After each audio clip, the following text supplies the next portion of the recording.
Friends, welcome back to my YouTube channel let's learn with Yashi. आज की class start करते हैं और आज की क्लास स्टार्ट करने से पहले मैंने आपको लास्ट क्लास में बोला था कि आज से हम एंटोनियम्स एंड सिनोनियम्स भी स्टार्ट करेंगे। तो हम 1 और 2 एंटोनियम्स एंड सिनोनियम्स पर डे लेते चलेंगे। ठीक है, चलिए स्टार्ट करते हैं आज की क्लास। Okay, 1 words. ठीक है, फर्स्ट है हमारा अ ब्रेव, नोबल माइंडेड और शिवलरस मैन। एक मैन कैसा, जो ब्रेव हो, नोबल माइंडेड हो और शिवलरस हो। शिवलरस मतलब उदार हो, उसको क्या बोलते हैं? गैलेंट।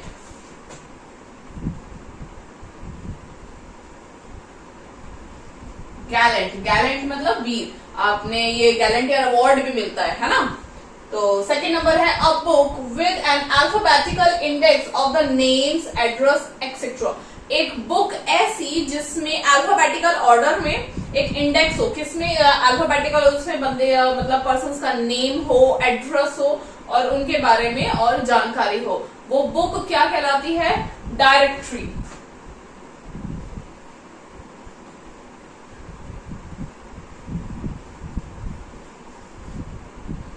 डायरेक्टरी आपने देखी है? डायरेक्टरी मैंने तो देखी है। जब मैं छोटी थी हमारे घर पे लैंडलाइन फोन था, तो एक मोटी सी बुक थी। अब तो ये सोशल मीडिया वगैरह इतना कॉमन हो गया, नेट में सारी चीज नेट पे फटाफट मिल जाती है। तब नहीं था, तो उसमें सबके नंबर्स लिखे होते थे, सबका एड्रेस वगैरह सब कुछ लिखा होता था। ये इसको क्या बोलते हैं? डायरेक्टरी। थर्ड है a belt of heavenly bodies. एक बेल्ट कैसी, जिसमें हेवनली बॉडीज हो। ठीक है, हेवनली बॉडीज मतलब जो बॉडी कहां पर हो, मतलब अर्थ पे तो नहीं है, वो कहां पे है? ऊपर, हेवन में है। ठीक है, उसकी belt divided into equal science. Divide की गई है किसमें? उनके साइंस में। उसको क्या बोलते हैं? पहले मैं लिख दूं फिर समझाती हूँ, फिर लर्न कराती हूँ। ज़ोडिएक। क्या बोलते हैं उसको? ज़ोडिएक। आपको ये बहुत अच्छे से रिमेम्बर आएगा। किससे? आपने वो देखा है राशिफल आता है ना, राशिफल आता है जिसमें हॉरोस्कोप जिसको बोलते हैं, उसमें ऐसे होता है सर्कल और सारी की सारी जो राशियां होती है वो इस तरीके से, सॉरी मैं थोड़ा सा सही बना रही हूँ, है ना। सबके इसमें सिंबल्स होते हैं, इस तरीके से करके डिवाइड होती है ना। इस तरीके से होती है, जैसे कर्क राशि, मकर राशि, है ना। कर्क राशि का जो सिंबल होता है वो अलग होता है, मकर का, धनु का इतना ज्यादा मुझे इसके बारे में नहीं पता है, धनु राशि और मेष राशि, इतना ही मुझे ध्यान आ रहा है। इस तरीके से सबके सिंबल इस तरह से डिवाइड होते हैं, है ना। तो उसको क्या बोलते हैं? ज़ोडिएक। ये सिंबल्स होते हैं और ये बॉडी कैसी है? Heavenly body. ठीक है, अ बेल्ट, एक बेल्ट जिसमें हेवनली बॉडी डिवाइड होती है किसमें? Into equal science. उन सबके साइंस में वो डिवाइड होती है। उस बेल्ट को क्या बोलते हैं? ज़ोडिएक। क्या बोलते हैं उसको? ज़ोडिएक। फोर्थ है आपका अ पर्सन हु इज टॉकेटिव। एक ऐसा पर्सन जो टॉकेटिव मतलब बहुत ज्यादा बातें करने वाला होता है ना, जो ऑल टाइम बातें करता ही रहता है। ठीक है, उसको क्या बोलते हैं? गैरुलस।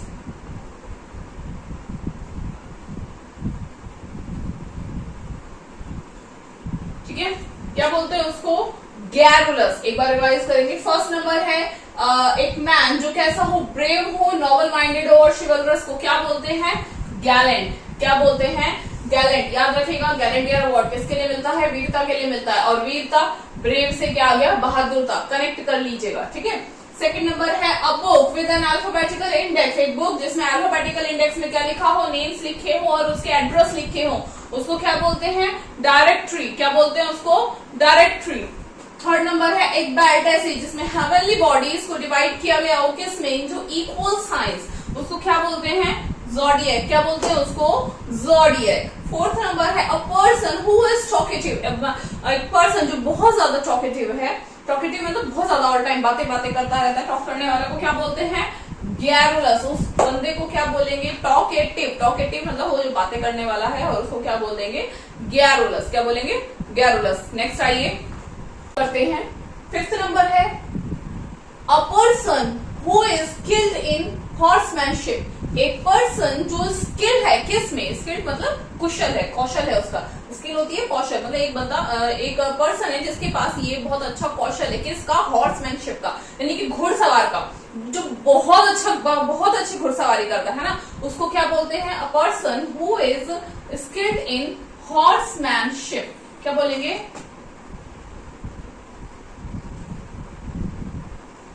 एक्वेस्ट्रियन। क्या बोलेंगे उसको? एक्वेस्ट्रियन। क्या बोलेंगे? एक्वेस्ट्रियन। ओके। 6 है a person who is killed because of their religious और अदर बिलीफ। एक पर्सन जो किल किया गया यानी कि मारा गया है, किस वजह से उसको मारा गया है? क्योंकि उसके रिलीजन की वजह से या फिर किसी चीज में वो बिलीव करता था, उसकी वजह से उसको मारा गया है, तो क्या कहलाता है? मार्टर।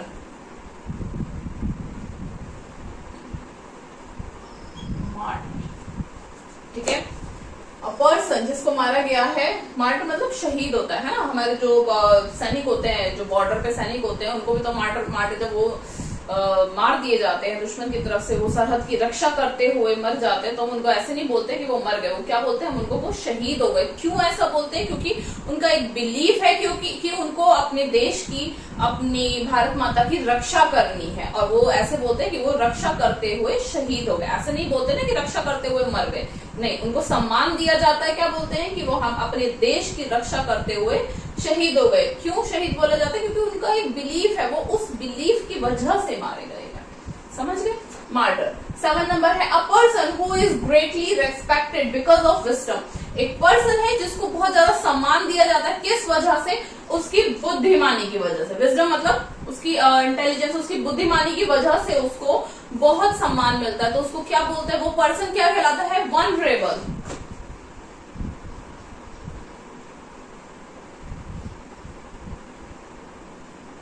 क्या बोलते हैं उसको? वनरेबल। 8 है a person who is fluent.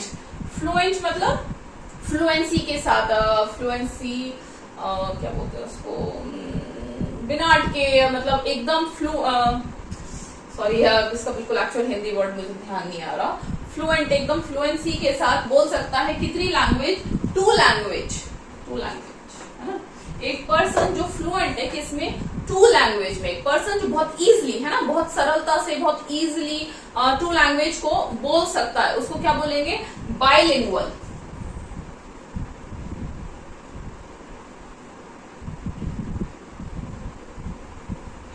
Bilingual. By का मतलब होता है 2, और लैंग्वेज की लिंगुआ से बनी लैंग्वेज, तो बाइलिंगुअल। इजीली लर्न हो जाएगा। लिंगुआ, लैंग्वेज वर्ड किससे बना है? लिंगुआ से बना है ना। लिंगुआ रिलेट करोगे, लिंगुआ मीन्स मतलब लैंग्वेज, और बाई का मतलब क्या होता है? 2 लैंग्वेज। ठीक है। एक पर्सन जो 2 लैंग्वेज को बहुत फ्लुएंटली बोल सकता है, उसको क्या बोलेंगे? बाइलिंगुअल। और अगर इसकी जगह आ जाए a person who is fluent in many language, या who can speak many language, है ना। एक पर्सन जो बहुत सारी लैंग्वेज को इजीली बोल सकता है, तो उसको क्या बोलेंगे? मल्टीलिंगुअल। मल्टी का मतलब आ गया बहुत सारी, और लैंग्वेज से बना लिंगुअल। क्या बना? मल्टीलिंगुअल। ओके। 8 लिखे हैं, 9 वाला मल्टीलिंगुअल याद कीजिएगा। 5th नंबर है अ पर्सन। अगेन एक बार रिपीट करते हैं। A person who is skilled. Skilled मतलब आपको बताया था कुशल होना। Person who is skilled in horsemanship. क्या बोलेंगे उसको? एक्वेस्ट्रियन। 6 नंबर है a person who is killed because of their religious और अदर बिलीफ। किसी अदर बिलीफ या अपने रिलीजियस, एक धार्मिक या किसी विश्वास की वजह से जो मारा गया है, उसको क्या बोलेंगे? मार्टर। क्या बोलेंगे? इसको मार्टियर नहीं बोलते, मार्टर बोलते हैं। क्या बोलते हैं? Martyr. 7 number a person who is greatly respected because of wisdom. जिसको बहुत ज्यादा सम्मान दिया जाता है, रेस्पेक्ट किया जाता है उसकी विजडम की वजह से, क्या कहलाएगा? वनरेबल। क्या कहलाएगा? वनरेबल। ऐसे बोलते हैं he is a vulnerable person. Okay. 8 number है a person who is fluent in 2 language. 2 language में कोई पर्सन अगर फ्लुएंट है तो उसको क्या बोलेंगे? बायलिंगुअल। और अगर मैं person who can speak many language को क्या बोलेंगे? मल्टीलिंगुअल। ओके। नेक्स्ट आइए इडियम एंड फ्रेजेस पे। ओके, स्टार्ट करते हैं idioms and phrases. Okay, first है हमारा B in the driving seat, यानी कि ड्राइविंग सीट पर होना। ओके, ड्राइविंग सीट पर होना। आप देखते हो जो कार चलाते हैं या फिर जो बस चलाते हैं, कुछ भी होते हैं, जो बाकी पब्लिक, उसमें ट्रेन भी कुछ भी है, उसमें जो बाकी पैसेंजर बैठे होते हैं ना, कार में भी आपकी पूरी फैमिली जाती है, तो पूरी फैमिली को अगर नींद आती है तो सो जाती है, except the person who is driving the car. उस पर्सन के जो बिना जो गाड़ी चला रहा है, उस पर्सन के बिना बाकी सब आराम से सो भी सकते हैं, है ना। यानी कि उस पर्सन के ऊपर क्या है, सारी की सारी रेस्पॉन्सिबिलिटी, पूरी जो फैमिली पीछे बैठी हुई या फिर बस है, ट्रेन है, तो जो पीछे पैसेंजर्स बैठे हुए हैं उसके ऊपर सारी की सारी क्या है, रेस्पॉन्सिबिलिटी, है ना। कैसे रेस्पॉन्सिबिलिटी टू ड्राइव सेफली, है ना। उन सब की रेस्पॉन्सिबिलिटी किसके ऊपर है, ड्राइवर पर है। यहां से आप कनेक्ट कीजिए, B in the driving seat, यानी कि ड्राइविंग सीट पर होना मीन्स बेयरिंग ऑल रेस्पॉन्सिबिलिटीज, सारी की सारी रेस्पॉन्सिबिलिटीज को बेयर करना। ओके। सेकेंड है bag and baggage. Bag and baggage ऐसे बोलते हैं ना, अपना बोरिया बिस्तर लेके जाओ यहां से, you go from here with your bag and baggage, यानी कि विद ऑल बिलोंगिंग्स। बिलोंगिंग्स मतलब जो भी चीजें रिलेट करती हैं, जो मतलब तुमसे रिलेटेड जो भी चीजें हैं उसको क्या बोलते हैं, बैग एंड बैगेज। बिलोंगिंग्स मतलब जिस भी पर्सन को ये बोला जा रहा है उससे रिलेटेड सभी चीजें। Okay. Bag and baggage means with all belongings. Okay, you go from here with your bag and baggage. अपना बोरिया बिस्तर लेके जाओ यहाँ से। 3 है बेकर्स डजन। ओके, ये कौन सा डजन है, बेकर्स डजन। जनरली आप पढ़ते आए हो 1 डजन। 1 डजन में कितने नंबर होते हैं, 12 नंबर होते हैं। 1 डजन में कितने नंबर, 12 नंबर। बट यहाँ कौन सा डजन है, बेकर्स डजन, बेकर का डजन। बेकर कौन होता है, जो बेकरी शॉप चलाता है। जैसे आप केक लेके आते हो, बेकरी शॉप से लाते हो ना, केक, ब्रेड, बन, ये सब बनाने वाले को क्या बोलते हैं, बेकर। ठीक है, तो बेकर का जो डजन होता है, बेकर के अकॉर्डिंग उसका जो डजन होता है उसमें कितने नंबर होते हैं, 13 इन नंबर। कुछ डिफरेंट है तो लर्न कीजिएगा। 13 इन नंबर। आपसे पूछे 1 डजन में कितने नंबर होते हैं तो आप क्या बोलोगे, 12 नंबर। बट बेकर्स डजन में कितने नंबर होते हैं, 13 इन नंबर। ओके। 4th है बैंडी वर्ड्स। वर्ड्स को क्या करना, बैंड कर देना। बैंड कर देना, क्यों बैंड कर देना, टू आर्ग्यू पॉइंटलेसली और रूडली। मतलब क्या बोलते हैं, टू आर्ग्यू, आर्ग्यू मतलब बहस करना, है ना, एक आर्ग्यू करना। कैसा, पॉइंटलेसली, जिसका कोई पॉइंट नहीं है, कोई टॉपिक नहीं है, बट अननेसेसरीली उसको क्या करना है, आर्ग्यू करना है। ठीक है, अपनी बात को प्रूफ करना है। जैसे ऐसा होता है ना, उसने मुझे ऐसा कहा तो कहा क्यों, ऐसे बोलते हैं ना, तो उस चीजों के लिए बस पॉइंटलेसली, कोई पॉइंट नहीं है बट अननेसेसरीली उस चीज पे आर्ग्यू करना और रूडली आर्ग्यू करना क्या कहलाता है, बैंडी वर्ड्स। आर्ग्यू कैसे करते हैं, जो मन में आता है वो बोल देते हैं ना, बस आर्ग्यू करना होता है, कुछ भी, उसका कोई सर पैर नहीं होता, कोई पॉइंट ही नहीं होता, बस वो कहना है, अपने वर्ड्स को क्या करना है, बैंड कर देना है। ओके। 5th है बेयर फ्रूट्स। बेयर फ्रूट्स यानी कि फ्रूट्स का मिलना ऐसे, टू गिव गुड रिजल्ट, अच्छा रिजल्ट देना। ठीक है, फ्रूट यानी कि जो चीज फलदायी होती है, फलदायी होती है यानी कि उसका रिजल्ट कैसा होता है, गुड रिजल्ट। फल ऐसा बोलते हैं ना, ऐसे करते चलो, है ना, सब्र का फल मीठा होता है, या फिर और सारे चीज। ठीक है, कर्म करते रहो। ठीक है, आपका काम मेहनत करना है, फल मिलेगा, अच्छा ही मिलेगा, देर से मिलेगा बट अच्छा ही मिलेगा। तो यानी कि फल कैसा मिलना है, अच्छा मिलना है। रिजल्ट कैसा मिलना है, हमको अच्छा ही मिलना है। समझे, आई होप कनेक्ट हो गया होगा इजली। फ्रूट मतलब रिजल्ट, रिजल्ट कैसा, गुड रिजल्ट। बेयर फ्रूट्स मतलब to give good result. Quick revision, be in the driving seat, driving seat पे होना मतलब bearing all responsibilities. 2 second number है bag and baggage with all belongings. 3 baker's dozen, कितना, 13 in number. 4 bandy words, to argue pointlessly और rudely. 5th number है bear fruits. Bear fruits मतलब to give good result. Okay. इससे पहले जो 1 word से उसमें लास्ट वाले में एक मतलब लिखते लिखते गलती हो गई। उसमें क्या था, मैंने लिखा था अ person who is fluent in 2 language, language नहीं लैंग्वेजेस। ओके, आप उसमें अपनी नोटबुक में एस लगा लीजिएगा, है ना। 2 लैंग्वेजेस, प्लूरल है 2 लैंग्वेजेस। ओके, नेक्स्ट आइए। यस, 6th नंबर है आपका बैंक ऑन, काउंट ऑन। ठीक है, बैंक ऑन मतलब किसी चीज पे डिपेंड होना, बैंड होना, है ना। To rely on something or somebody मतलब किसी भी चीज के ऊपर, है ना, या फिर किसी व्यक्ति के ऊपर डिपेंड होना क्या कहलाता है, बैंक ऑन और काउंट ऑन। 7 नंबर है bark up the wrong tree. Bark up मतलब भौंकना, जैसे डॉग के लिए बोलते हैं ना भौंकना। Bark up the wrong tree की तरफ भौंकना। इसको ऐसे हम मतलब याद कर सकते हैं, जैसे एक डॉग खड़ा है, डॉग को किसी पर्सन ने क्या करा, तंग कर दिया, फिर डंडा मार दिया। ओके, और जाके क्या ट्री के पीछे छुप गया। ठीक है, डॉग क्या हुआ, डॉग को डंडा लगा तो वो ऑब्वियस है ना उसकी तरफ भौंकेगा, है ना, उसकी तरफ देखेगा। लेकिन उसको क्या कर रहा है, पर्सन तो दिख नहीं रहा, उसको क्या दिख रहा है, ट्री दिख रहा है। तो वो क्या समझ रहा है कि ट्री ने उसको डंडा मारा, और ट्री की तरफ क्या कर रहा है, डॉग भौंक रहा है। तो मुझे ये बताओ, ट्री की तरफ डॉग के भौंकने से कुछ होगा क्या? नहीं होगा ना। एक्चुअल में मारा किसने था, पर्सन ने मारा था, बट वो किसकी तरफ बार्क कर रहा है, रॉन्ग ट्री की तरफ। तो यानी कि वेस्ट वंस एफर्ट्स, वो अपना एफर्ट, एक अपना एफर्ट क्या करना, वेस्ट करना। क्यों? By pursuing the wrong thing, wrong thing की तरफ क्या करना, अपना जो एफर्ट है वो क्या करना, वेस्ट करना। कनेक्ट हो गया होगा इजली। ये जस्ट मैंने एक एग्जांपल ही दिया है, this is not a real story, okay, है ना।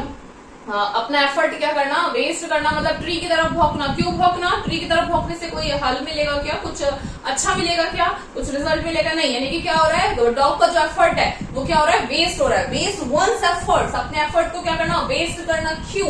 Bye pursuing the wrong thing, wrong thing की तरफ अपना एफर्ट क्या करना, वेस्ट करना। 8 नंबर है बेटेड ब्रेथ। बेटेड ब्रेथ, ब्रेथ पे क्या लग जाना, एक तरीके से ऐसे मानो ब्रेथ पे क्या लगना, ब्रेथ मतलब सांसों पे एकदम बैट लग जाना, शर्त लग जानी होती है ना। जैसे ये कब होता है, wait anxiously about the result. आप किसी रिजल्ट का बहुत अधीरता के साथ क्या कर रहे हो, वेट कर रहे हो। जैसे आपका जब रिजल्ट आने वाला होता है, स्पेशली कुछ रिजल्ट आपके स्पेशल होते हैं, जैसे 10th का board, 10th result, 12th result, किसी कंपटीशन का रिजल्ट, कहीं सिलेक्शन होना उसका रिजल्ट, है ना, इंटरव्यू का या फिर किसी जॉब का रिजल्ट। ये कुछ रिजल्ट आपके लिए क्या होते हैं, स्पेशल होते हैं। और अगर आपको पता हो कि आज रिजल्ट आने वाला है, तो आपकी जो हार्ट बीट है ना, और जो आपकी ब्रेथ वो ऐसे ऐसे चलती रहती है फुल डे, है ना, मतलब एक अजीब सा ही वो एक फीलिंग होती है। तो वो क्या होता है, यानी कि आप क्यों है वो feeling, because the result, that result is very important for you and you are waiting anxiously about that result, okay. तो किसी भी रिजल्ट के लिए बहुत अधीरता के साथ, बहुत उत्साहिता के साथ, एक एक्साइटमेंट है, एक अधीरता है, उसके साथ वेट करना क्या कहलाता है, बेटेड ब्रेथ। ब्रेथ पर क्या लगे, बेटेड ब्रेथ, ठीक है, wait anxiously about the result. याद हो गया होगा अच्छे से ना। 9th नंबर है be nipped in the bud. Nipped का मतलब होता है क्या, वो चिकोटी काट लेना, है ना, ऐसे निप कर लेना, ओके। बड का मतलब क्या, कली। ऐसे सपोज करो जैसे कोई प्लांट है ना, रोज का प्लांट है या कुछ भी है, उसमें छोटी सी एक कली निकल रही है, ठीक है, और किसी बच्चे ने या आपने क्या करा, उसको ऐसे उसको तोड़ दिया। अब जब उसको तोड़ दिया, अब उसको चाहे तोड़ के आप पानी में रख लो या घर में लाके कैसे भी रख लो या फेंक दो, कुछ भी करो, क्या वो फ्लावर बनेगी? नहीं बनेगी ना। वो तो एक तरीके से क्या होगी, कंप्लीटली डिस्ट्रॉय हो गया। आपने जो फूल फ्लावर बनने वाला था उसको क्या कर दिया, एकदम डिस्ट्रॉय कर दिया। तो व्हाट डिड यू डू, आपने क्या किया, to destroy a thing in the very beginning. एक बहुत ही शुरुआती कली, पहले कली होती है ना, यानी कि बिगनिंग कली होती है, फिर वो फ्लावर बनता है, यानी कि जो कली, यानी कि जो वेरी बिगनिंग स्टेज है, उसमें ही किसी चीज को क्या कर दिया, डिस्ट्रॉय कर देना, okay. Be nipped in the bud, bud में क्या कर देना, निप कर देना, ऐसे चिकोटी काट देना, यानी कि एक थिंग को वेरी बिगनिंग में क्या कर देना, डिस्ट्रॉय कर देना। 10 नंबर है बी इन ट्यून विद। किसी के tune, B in tune with मतलब किसी के साथ ट्यून में होना, यानी कि क्या बोलते हैं, इन एग्रीमेंट और मूड, मतलब एक ही सेम मूड में होना या फिर किसी चीज पे सहमति होना। आपने अक्सर कर ये सुना होगा, अच्छा उन दोनों के, अरे वो दोनों तो सेम ही टोन में बात कर रहे हैं, ऐसे बोलते हैं ना, सेम टोन है दोनों की, यानी कि दोनों के सेम टोन है, ऐसे मतलब जनरली हम लोग टोन बोलते हैं, ऐसे वर्ड क्या बोलते हैं, टोन बोलते हैं, है ना, सेम टोन है दोनों की, ऐसे ऐसे बोलते हैं ना हम लोग। यानी कि क्या वो दोनों जो भी मतलब टॉक है या जिस भी मतलब टॉपिक पे वो डिस्कशन है या जो भी मैटर है, उस पे क्या है, उन दोनों का एग्रीमेंट है, वो दोनों सेम चीज से क्या है, सहमत है, दोनों का जो मूड है वो क्या है, सेम है। तो यानी कि बी इन ट्यून विद, वो क्या है, एक ही ट्यून में है, किसी के साथ ट्यून में होना मतलब क्या होना, इन एग्रीमेंट, सहमत होना, और क्या होना, सेम मूड में होना। One time quick revision. 6 number bank on, count on, to rely on something or somebody, किसी चीज के ऊपर या किसी व्यक्ति के ऊपर क्या करना, रिलाई करना, क्या कहलाता है, बैंक ऑन और काउंट ऑन। 7 नंबर है bark of the wrong tree. Wrong tree की तरफ बात करना मीन्स वेस्ट वंस एफर्ट, अपना एफर्ट क्या करना, वेस्ट करना by pursuing the wrong thing. 8 number है बेटेड ब्रेथ। ब्रेथ पे कब दाव लगता है, जब क्या होता है, रिजल्ट आता है, wait anxiously about the result. 9 number है be nipped in the bud. Bud को निप कर लेना, यानी कि to destroy a thing in the very beginning.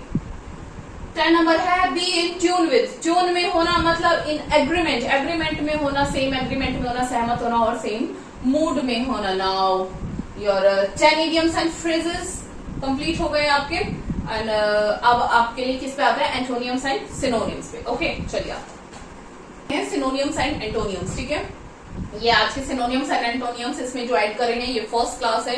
वैसे तो सबको बहुत अच्छे से पता होगा कि सिनोनियम्स एंड एंटोनियम्स क्या होते हैं, बट फिर भी कुछ बिगनर्स होते हैं जिनको बिगनर्स होंगे जिनको एक इसमें कंफ्यूजन होता होगा कि इसका सिनोनियम का मीनिंग क्या होता है, या सिनोनियम है या एंटोनियम है। ऐसे अगर उनको कंफ्यूजन हो जाता हो तो मैं आज आपका ये कंफ्यूजन भी दूर कर देती हूँ। ठीक है, सिनोनियम्स ऐसे रखो, सिनोनियम्स मतलब सेम मतलब सेम अर्थ, यानी कि समानार्थी। जो आपको गिवन वर्ड है उसका सेम मीनिंग दे, वो क्या हो गया, सिनोनियम्स। ठीक है, और एंटोनियम्स मतलब एंटी, वो मेरे क्या है, एंटी है मतलब उसके मेरे विचार मेल नहीं खाते। मैं अलग हूं, वो अलग है का मतलब क्या, ऑपोजिट, यानी कि जो अलग अर्थ देने वाले होते हैं, विपरीत अर्थ देने वाले होते हैं, या फिर ऑपोजिट वर्ड्स है, उसको क्या बोलते हैं, एंटोनियम्स। आई होप आज के बाद आपको सिनोनियम्स एंड एंटोनियम्स क्या होते हैं उसमें कंफ्यूजन नहीं होगा, अगर होता होगा तो।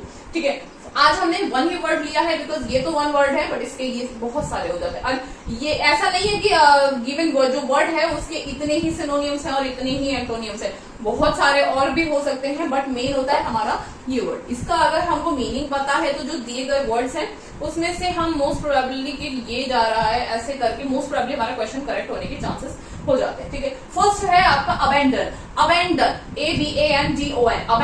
अबेंडन का मतलब होता है त्याग देना, किसी चीज को क्या कर देना, छोड़ देना, है ना। याद कैसे रखेंगे, अबेंडन ऐसे बोल देते हैं ना, समझे, अबेंडन ऐसे रखो, याद कैसे, अबेंडन। आप क्लास में होते, जब छोटे होते थे, मैम पूछते वर्क हो गया तो कहते मैम डन, ऐसे बोलते थे ना, मैम डन मतलब मेरा काम हो गया। डन होने के बाद भी क्या आप लिखते रहते हो, करते रहते हो उस वर्क को, नहीं करते हो, यानी कि आपने क्या कर दिया, अब आपका वर्क डन हो गया, मीन्स आपने क्या कर दिया, उसको छोड़ दिया मतलब आपने उसको त्याग दिया। ओके, तो अबेंडन लर्न हो गया होगा क्या, त्याग देना या छोड़ देना। आते हैं इसके सिनोनियम्स पे। सिनोनियम्स क्या कहते हैं, एब्डिकेट, एब्जर, जो आपको लर्न करने। ओके, एब्डिकेट, एब्जर, मेरे साथ साथ बोलते चलिए, लर्न हो जाएगा। एब्डिकेट, एब्जर, फॉरगो, कुछ वर्ड्स हो तो बहुत आपको पता भी होता है। फॉरगो मतलब हमेशा के लिए जाना, जाना मतलब हट गए, और हट गए यानी कि त्याग दिया, तो क्या हो गया, अबेंडन। क्विट भी करना, छोड़ देना। रिजाइन, आप जॉब से रिजाइन करते हो तो क्या करते हो, जॉब छोड़ देते हो मतलब त्याग देते हो। ये तो तीनों आपको लर्न करने की जरूरत है नहीं। लर्न क्या करना, एब्डिकेट, एब्जर। फिर आता है आपका रेलिंक्विश, रेप्यूडिकेट। ओके, फिर गिव अप मतलब जैसे बहुत बार फेलियर मिलने पर आपने क्या कर दिया, गिव अप, जो आपको नहीं करना है। ओके, फिर है रिट्रैक्ट को कैसे अर्थ करेंगे, अट्रैक्ट मतलब दो चीजों का पास में आना, जुड़ जाना, मीन्स अट्रैक्ट का अपोजिट रिट्रैक्ट, मतलब जो चीज पास में नहीं आ रही मतलब हट रही है तो क्या कर रही है, अबेंडन। ओके, वैकेट, फिर है रिनाउंस और है कास्ट ऑफ। ये ऑफ वर्ड मोस्टली क्या ऑफ लगता ही है किसी चीज से हटने के लिए। ठीक है, तो ये वर्ड देखकर भी आप पहचान सकते हो। एक बार रिवाइज करेंगे, abdicate, abjure, relinquish, repudiate, retract, vacate, renounce and cast off. Okay, अब आते हैं हम इसके एंटोनियम्स पे। एंटोनियम्स में क्या है हमारा, पहला अडॉप्ट, किसी चीज को आप अडॉप्ट करोगे मतलब आप किसी चीज को अपना रहे हो का मतलब उसको छोड़ नहीं रहे हो तो क्या हो गया, अबैंडन का ऑपोजिट। ठीक है, डिफेंड, किसी चीज को आप बचा रहे हो, आप डिफेंड कर रहे हो, मतलब आप उसको अपने पास रखना चाहते हो, या उस है ना, उससे लगाव होता है तभी तो किसी चीज को डिफेंड करते हैं, अगर लगाव नहीं हुआ है तो उसको जाने देते हैं ना, डिफेंड। ओके, ऑक्यूपाई, किसी चीज में आप ऑक्यूपाई हो, यानी कि उसी किसी चीज में आप लगे हुए हो तो आप उसके पास हो तो मतलब उसको त्याग नहीं रहे हो, है ना। सीक, एडवोकेट, हॉन्ट, ये वर्ड लर्न करना है, इनका तो मीनिंग्स आप निकाल के कर सकते हो। हॉन्ट, रिटेन, किसी चीज का रिटेन होना, यानी कि रह जाना मतलब उसने त्यागा नहीं है। फिर है विंडिकेट, फिर है एजर्ट, सपोर्ट, किसी चीज के लिए आप गेन करते हो मतलब क्या है,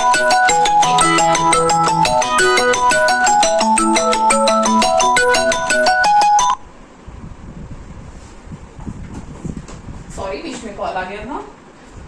adopt, defend, occupy, seek, advocate, haunt, retain, vindicate. Learn कौन से करने हैं, हॉन्ट, रिटेन, विंडिकेट, एजर्ट, और क्लेम सपोर्ट तो इजीली आपको लर्न हो, किसी चीज को सपोर्ट कर रहे हो मतलब उसको छोड़ नहीं रहे हो।